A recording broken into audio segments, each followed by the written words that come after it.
Salam sepak bola, salam sehat, salam sejahtera, dan juga tentunya salam hormat saya kepada teman-teman netizen atau warganet yang merupakan viewers, subscribers, and of course, supporters of channel YouTube Bola Bung Binder. Di konten terbaru hari ini teman-teman sudah jelas dan 1000% pasti. Saya ingin memberikan review dari pertandingan big match Liga Champions antara Paris Saint-Germain versus Manchester City yang skor akhirnya adalah kemenangan untuk Paris Saint-Germain dengan skor akhir 2-0. Saya ada membuat konten preview untuk pertandingan ini. Dan dalam konten preview tersebut kan teman-teman, jika kalian menonton dan mendengarkan analisa saya di konten preview tersebut, telah saya jelaskan dan tegaskan bahwa Manchester City seperti biasa akan mengandalkan pressing, possession, dan passing game mereka. Sedangkan Paris Saint-Germain kemungkinan besar akan bertahan dan mengandalkan counter. Karena kita tahu bahwa pertahanan Paris Saint-Germain merupakan salah satu sektor yang lemah. Selain juga lini tengah yang memang tidak ada pemain kreatifnya. Dan terbukti apa yang saya jelaskan itu berjalan dalam pertandingan big match ini. Yaitu Manchester City terus-menerus menekan pertahanan dari Paris Saint-Germain. Mereka menciptakan begitu banyak peluang. But the problem for City is again in scoring goals. Masalahnya juga karena memang mereka tidak punya target man atau natural striker. Ada sih, seperti Gabriel Jesus, tapi kan biasa dia juga dimainkan di sektor penyerang sayap sebelah kanan. Dan yang sering menjadi masalah bagi Manchester City adalah pada saat memang mereka sudah mengepung pertahanan tim lawan, menciptakan beberapa peluang, tetapi para pemainnya sulit untuk mengkonversikan peluang-peluang tersebut menjadi gol. Dan itu lagi yang terjadi di pertandingan ini. Paris Saint-Germain dengan taktik counter attack-nya, di mana Pochettino menerapkan taktik counter attack yang klasik, yaitu betul-betul mengandalkan compact defending mulai dari lini tengah, berhasil mencetak 2 gol. Memang secara permainan Manchester City unggul segala-galanya, tidak perlu diragukan lagi.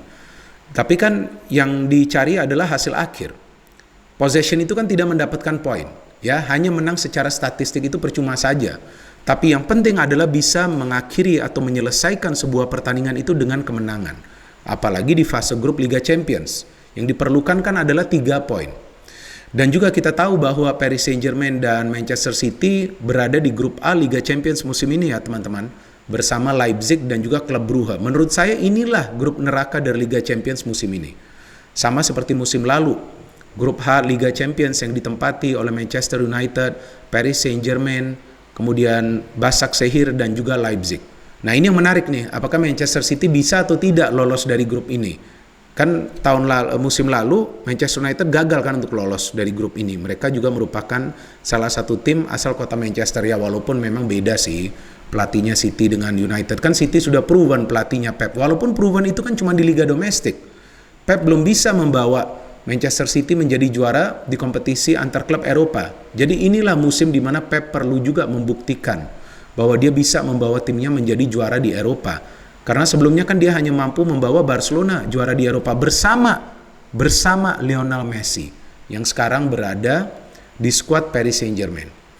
Dan saya juga menjelaskan di konten preview tersebut bahwa bedanya PSG musim ini adalah mereka punya pemain-pemain yang pernah membawa klub yang mereka bela sebelumnya menjadi juara di Liga Champions. Ramos, Wijnaldum, dan juga Lionel Messi, Neymar juga ya kita tahu yang sebelumnya sudah berada di skuad Paris Saint-Germain. Jadi tampak jelas Paris Saint-Germain punya misi untuk menjadi juara di Liga Champions dan mereka buktikan di pertandingan ini dengan permainan compact defending football mereka, dan mereka bisa mencetak 2 gol yang berharga karena mendapatkan 3 poin.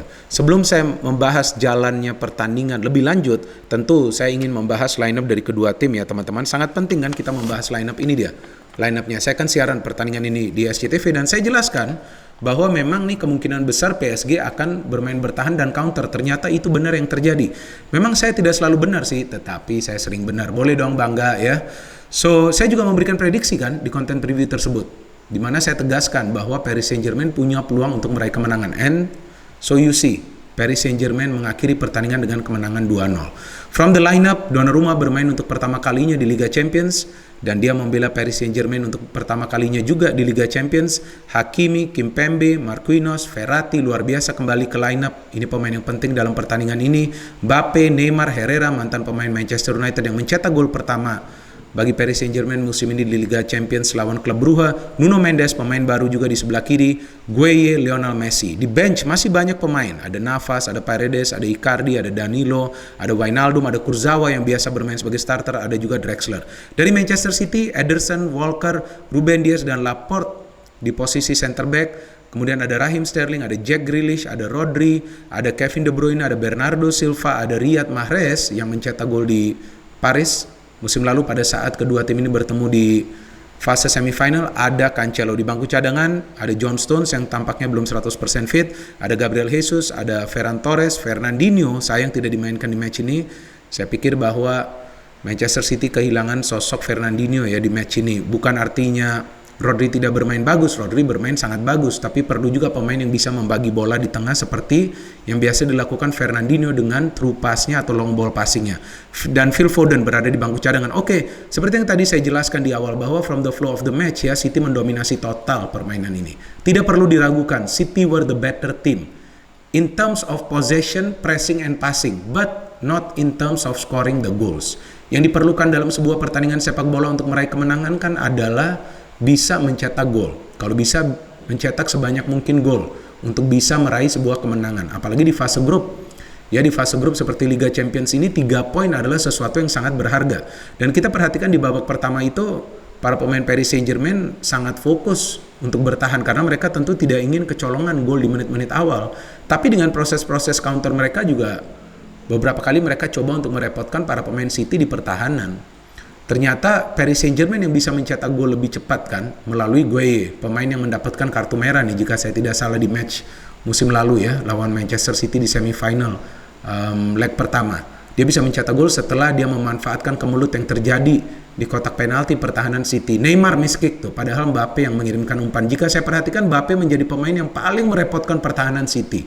Neymar agak sulit berkembang, Lionel Messi bermain sedikit ke belakang, Hakimi sama sekali tidak melakukan overlap karena dia mengawal Grealish, tetapi Mbappe berkali-kali merepotkan para pemain City mulai dari menit-menit awal dan Gueye bisa memanfaatkan kemelut untuk mencetak gol yang indah, tendangan yang keras dari Gueye. Saya pikir dengan baliknya Gueye juga memberikan ketangguhan bagi Paris Saint-Germain di lini tengah.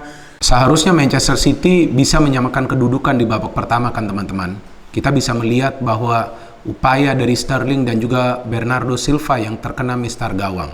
Saya pikir memang City tidak beruntung di babak pertama, walaupun mereka sudah memberikan pressure yang luar biasa ke pertahanan dari Paris Saint-Germain. Dan juga Paris Saint-Germain kali ini menurunkan Donnarumma yang saya pikir adalah pemain terbaik dalam pertandingan ini meskipun Messi mencetak gol yang indah pada saat dia bisa bekerja sama dengan Mbappe. Tapi saya pikir Donnarumma adalah man of the match. Karena dari catatan saya dia melakukan 7 kali penyelamatan yang krusial. 4 diantaranya dia lakukan di dalam kotak penalti atau dari dalam kotak penalti. De Bruyne mendapatkan 2 peluang tersebut dari dalam kotak penalti. De Bruyne kita tahu bisa tiba-tiba muncul di pertahanan tim lawan atau juga di kotak penalti pertahanan tim lawan untuk mencetak gol. Dan itu adalah saves yang krusial dari Donnarumma. Ada yang dia lakukan dengan tangannya, ada juga yang dia lakukan dengan kakinya. Jadi dengan memainkan Donnarumma ini adalah keputusan yang tepat dari Pochettino. Memang dia menahan Donnarumma di match pertama, tapi di match ini jelas Donnarumma adalah pembedanya di Paris Saint-Germain. And Manchester City seperti biasa coba untuk menyamakan kedudukan dengan melakukan pergantian pemain, dan bagi saya Jack Grealish tidak bermain sesuai dengan ekspektasi.